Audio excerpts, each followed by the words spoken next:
Extension Jefferson County, and I'm part of the Can Girls series.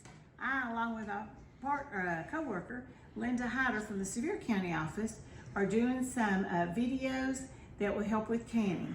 And today we're going to talk about getting started canning and what you'll need.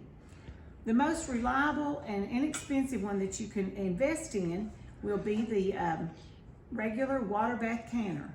We've seen these for years. The water bath canner has the wire rack that goes inside. Jars are put down in there and they're processed in that manner. Very simple, very inexpensive to buy. This is used for your high acid foods, your jams, your jellies, and your pickles. This is not something that is recommended for vegetables. You need a higher pressure for that. Now, this is the old pressure canner that your parents had years ago, and they always told you, oh, we're going to blow up the kitchen if we don't watch it.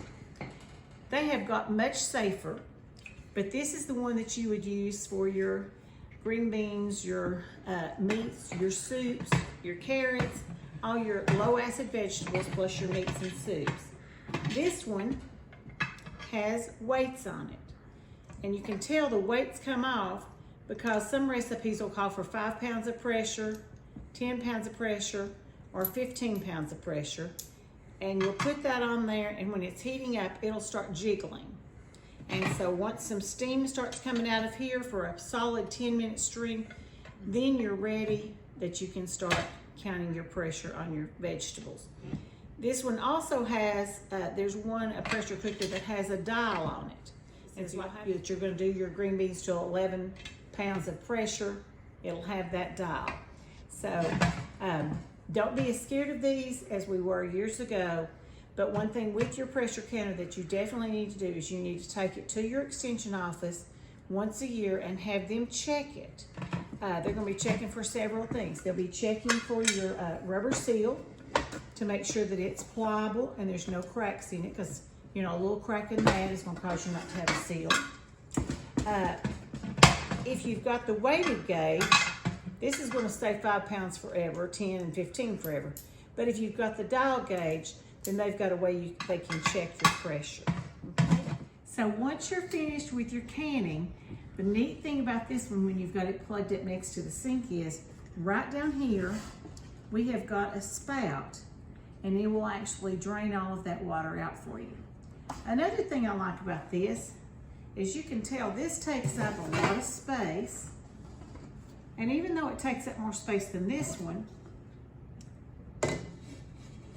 you can take this apart, and when you take it apart, the bottom base, the electric part, can go down in there. The lid can be turned upside down, and then we're not talking about a lot of space difference between your regular water bath canner and this one. And like I said, this one is used for many things that you can use as a regular cooking pot. So you may want to consider the new electric canners. Everybody is crazy about their Instapot. I too am crazy about my Instapot, but even though it is a pressure cooker, it is not to be used for canning. At this point, there's not been enough research done on them to know exactly how much pressure weight-wise is being held in here. So no Instapots at this time. It can be in 5 or 10 years.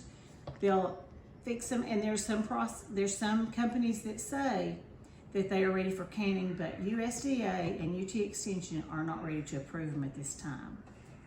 Now we think about canning our foods, and we think about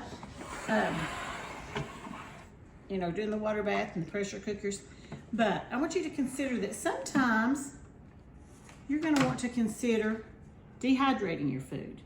Everybody likes jerky, but you also can dehydrate some of your vegetables.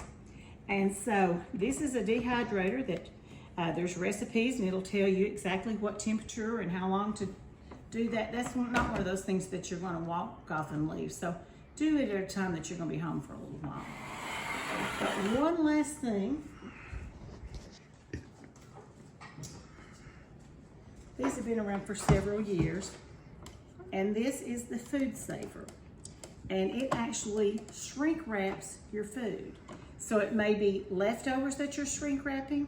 It may be some green beans out of the garden that you want to shrink wrap. If you're shrink wrapping and doing your freezing versus putting them in just a Ziploc bag or a container, they're going to last probably about 3 times as long, the freshness and the nutritional value in the freezer if they have the shrink wrap instead of just regular freezing methods. So you'll learn about that from the Can series again with Miss Linda Hyder. She's going to do a program on freezing foods, and so she'll be using this.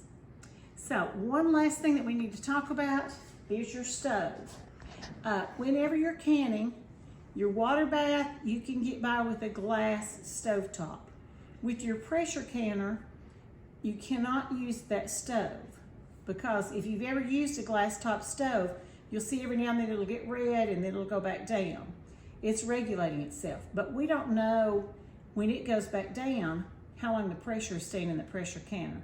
So you need to have regular eyes and not the glass top stove when you're doing pressure canning. So you may have to find a friend that has one of those stoves if you're glass top and share your wealth with them. So we'll see you next time on the Can series.